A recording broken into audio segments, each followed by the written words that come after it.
اور اس چیزوں کو نہیں، ان چیزوں کو اختیار کرے گا جس سے بینیفٹ پہنچے، تو پھر وہ انہی چیزوں میں انوالو ہوگا، پھنسے گا، نگاہوں کی جو ہے بد نظری ہوگی، غلط لوگوں کو سننے لگ جائے گا، غلط باتیں سننے لگ جائے گا. لہٰذا موبائل پر، سوشل میڈیا پہ اگر آپ کو کنٹرول حاصل ہے تب تو آپ محفوظ ہیں. آپ جانتے ہیں کہ مجھے اس کو سننا ہے، اس کو نہیں سننا ہے، یہ بات سننی ہے، یہ بات نہیں سننی ہے.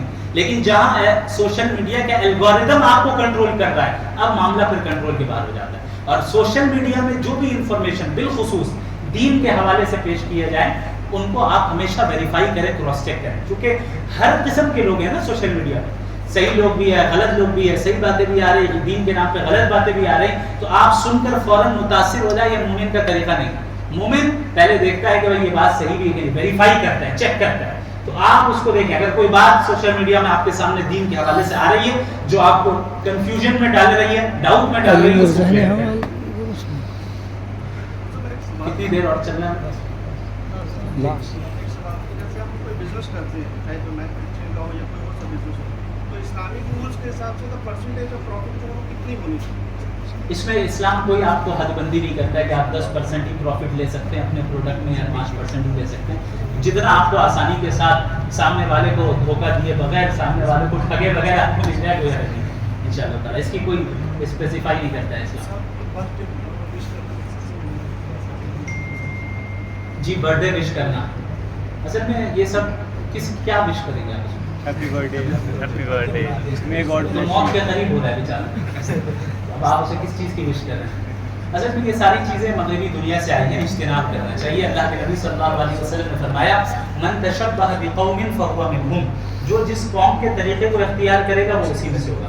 نبی کریم صلی اللہ علیہ وسلم نے بھی کبھی سالانہ برتھ ڈے تو نہیں منائی، جبکہ اگر بنانا جائز ہوتا تو نبی سب سے اس کے زیادہ حقدار ہوتے، لیکن ایسا نہیں کیا، نہ صحابہ نے کیا، نہ کسی اور نے کیا. لہٰذا ہم کیوں غیروں کا طریقہ اختیار کریں؟ چھوٹے چھوٹے یہ تین تو بہت بڑے ہو گئے، چھوٹے آج چھوٹے کے سوال بڑا ہو گیا. آج کل یہ لوگ ڈریم 11 کو یہ ٹیم وغیرہ بناتے ہیں، وہاں سے پیسہ ہاں کماتے وہ ہیں. تو جوا کھیل رہے ہیں. تو یہ لوگ سمجھ نہیں رہے ہیں، ان کو سمجھاتے بھی ہیں، آگے سے ایسے بولتے ہیں ان کو کیسے سمجھائیں؟ نکلیں آپ. بھائی وہ جوئے کی صورت ہے، چاہے ڈریم 11 ہو یا کوئی بھی ایسی چیز ہو کہ آپ اسپیسیفک اماؤنٹ لگائیں گے، پھر وہاں پہ لک پہ ڈیپینڈ کر رہا ہے کہ کیا ہوتا ہے. یہ تو جوئے کی صورت ہے. اللہ کے نبی صلی اللہ علیہ وسلم نے اس کے متعلق شدید وعیدیں سنائی. اللہ تعالیٰ نے فرمایا ہے کو شیطان کا عمل کا ہے. تو دیکھیے ہمیں یہ طے کرنا ہے کہ ہمیں شیطان والا راستہ اختیار کرنا ہے یا اللہ والا. اگر شیطان والا کرنا ہے کرنے دیں، ڈریم 11 کے لیے، ڈریم 12 کے لیے، لیکن انجام وہی ہوگا جو قرآن نے بیان کر دیا. شیطانی راستوں کا ٹھکانہ جہنم. ہمیں اپنی زندگی کے تعلق سے اب سنسیئر ہونا ہوگا کہ ہم کر کیا رہے ہیں، ہمارا انجام صحیح ہونے والا ہے یا غلط ہونے والا ہے. جتنا زیادہ اللہ کا خوف اور خشیت ہمارے دلوں میں ہوگی، اتنا زیادہ ہم اپنے آپ کو گناہوں سے بچائیں گے. نوجوان اپنی جوانی کی حفاظت کیسے کرے جن کا ابھی نکاح نہیں ہوا؟ نوجوان اپنی جوانی کی حفاظت کیسے کریں؟ جن کا نکاح نہیں ہوا ہے نکاح کر لیں. جن کا نہیں ہو رہا ہو، پیرنٹس نہیں مانتے، بہت سے لوگ بچے ہیں ابھی حرام ریلیشن شپ میں پڑے ہوئے ہیں. آپ صبر کریں. نبی نے بیان کیا صلی اللہ علیہ وسلم من استطاع منکم الباءۃ فلیتزوج، جو بھائی نان و نفقہ اور ساری چیزیں سنبھال سکتا ہو اور پھر مردانی قوت بھی ہو اور ساری چیزیں ہوں، وہ نکاح کر لے. ومن لم یستطع فعلیہ بالصوم، اور اگر کسی ایسی سچویشن میں کہ نکاح نہیں کر پا رہا ہے، سرکمسٹانسز ایسے ہو گئے کہ وہ نہیں کر پا رہا ہے، فعلیہ بالصوم، وہ روزے کی کثرت کرے، چونکہ روزہ انسانی خواہشات کو دبا دیتا ہے. یعنی اپنے آپ کو نیک ماحول میں رکھیں، نگاہوں کی حفاظت کریں. ہر وہ چیز جو آپ کو پرووک کر رہی ہے یا ٹریگر کر رہی ہے گناہ کی طرف مائل ہونے کے لیے، اس چیز سے رہے، دور ہو جائیں. اگر موبائل آپ کو ٹریگر کر رہا ہے، موبائل کو چھوڑنا لازم ہوگا، بٹن والا چلائیے. فلسطین کے مسلمانوں کے لیے ہم کیا کر سکتے ہیں؟ فلسطین کے مسلمانوں کے لیے ایک تو فی الحال کچھ نہیں کر سکتے، حقیقت یہی. دعا کیجیے، اہتمام کیجیے، مالی اعتبار سے جتنا تعاون صحیح راستے سے ہو سکتا ہے کریے. اب یہ تو ایک ایسا مسئلہ ہے جس میں اب مطلب کوئی اور سوال کر لیجیے. 57 مسلم ممالک ہیں، ایک اسرائیل کو ختم کرنے کی طاقت نہیں رکھتے ہیں. جب دنیا کو جو ہے ہم اپنا مقصد زندگی بنا لیں اور اللہ کی خشیت چلے جائیں، 57 یا 100 ملک بھی ہو جائیں تب بھی کچھ نہیں کر سکتے. حکام ویسے چاہیے جو صلاح الدین ایوبی جیسے ہوں. اگر ایسے افراد کے ہاتھ میں حکومت ہے پھر 57 ملک یا ایک ملک بھی کافی. انشاءاللہ دن قریب ہے. ایمان رکھنا کہ اللہ تعالیٰ بہت رحم کرنے والا ہے. میری کوتاہی کو تو معاف کر دے گا، لیکن کبھی کبھی یہ چیز جیسے میں اپنا پرسنلی بتا رہا ہوں، یہ چیز بہت زیادہ اس پہ ایمان رکھتا ہوں کہ اللہ تعالیٰ مجھے معاف کر دے گا جتنی بھی میری کوتاہی ہوگی یا کبھی جب بھی، کبھی کبھی میری ڈیڈس کے ایکشنس کے پیچھے بیریئر آ کے بیچ میں آ جاتا ہے. اس کے لیے کیا بیریئر آتا ہے؟ یہی کہ اگر مجھ سے کوئی کوتاہی ہو بھی جاتی ہے تو میرے سب کانشیس مائنڈ میں یہ رہتا ہے کہ اللہ تعالیٰ معاف کر دے. دیکھیں اس میں دو پہلو ہیں، اگر کوئی وظیفہ بھی ہو، دو پہلو ہے اس میں. ایک مائنڈ سیٹ یہ ہے کہ بھائی گناہ کرتے رہو، مجھے کوئی فرق نہیں پڑا، اللہ تو غفور الرحیم ہے. ایک مائنڈ سیٹ یہ ہے. اس کے تعلق سے تو نبی نے فرما دیا الکیس من دان نفسه وعمل لما بعد الموت والعاجز من اتبع نفسه هواه وتمنى على الله. عقل مند وہ انسان ہے جو موت سے پہلے موت کی تیاری کر لے اور اپنا محاسبہ پہلے کر لے، اور بیوقوف ہے وہ شخص جو گناہ کرتا رہے، نفسانی خواہشات کی پیروی کرتا رہے اور اللہ سے لمبی لمبی امیدیں باندھے کہ اللہ تو معاف کرے گا. دوسرا ایک سچویشن یہ ہے جو آپ نے بیان کیا کہ بھائی اللہ سے امید رکھنا کہ اللہ ہمارے گناہوں کو معاف کر دے گا، لیکن اپنے گناہوں پہ مصر نہ رہنا، اور گناہ ہو جائے تو وہ ایک بے چینی پیدا ہو جانا کہ کیسے ہم اسے جو ہے اس سے چھٹکارا پائے. تو یہ تو ایمان کی دلیل ہے. وظیفہ اس کا یہی ہے کہ آپ پریکٹیکلی اس گناہ کو عمل کرتے رہیں. میں وظائف نہیں بتاتا، یا تو اتنا ہی وظیفہ بتاتا ہوں جو نبی کریم صلی اللہ علیہ وسلم ہے کہ بھائی اللہ معاف کرے گا کہ نہیں کرے گا. یہ دراصل شیطانی ٹریپ ہے.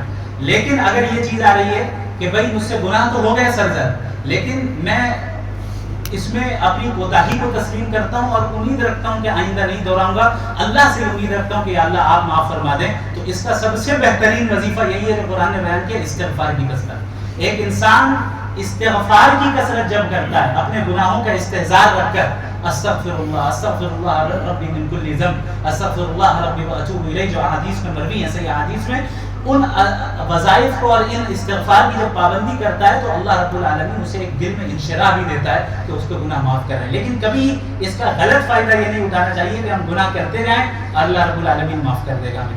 ٹھیک ہے صاحب، ایک تھا یہ بٹ کوائن سے ریلیٹڈ، یہ کہاں تک جائز ہے؟ بٹ کوائن مختلف ہی مسئلہ ہے، ابھی بھی علماء کے درمیان اس پر بات چل رہی ہے. ابھی بھی میجورٹی علماء کی رائے یہ ہے کہ یہ دراصل جائز نہیں ہے، اس کی حقیقت کچھ نہیں ہے، یہ ڈیجیٹل کرنسی کی طرح ہے، اس کی کوئی حقیقت نہیں ہے، اس لیے فی الحال جائز نہیں ہے. لیکن اس میں اجتہاد کا دروازہ ابھی بھی کھلا ہوا ہے اور علماء کرام، فقہاء کرام ابھی بھی اس پہ ڈسکشنز کر رہے ہیں. تو حتمی طور پہ تو فی الحال کچھ نہیں کہا جا سکتا، یہی کہا جائے گا کہ اجتناب کیجیے. جو علماء کہہ رہے ہیں جائز نہیں ہے، اسی قول کو لیجیے چونکہ اسی میں احتیاط ہے، اسی میں احتیاط.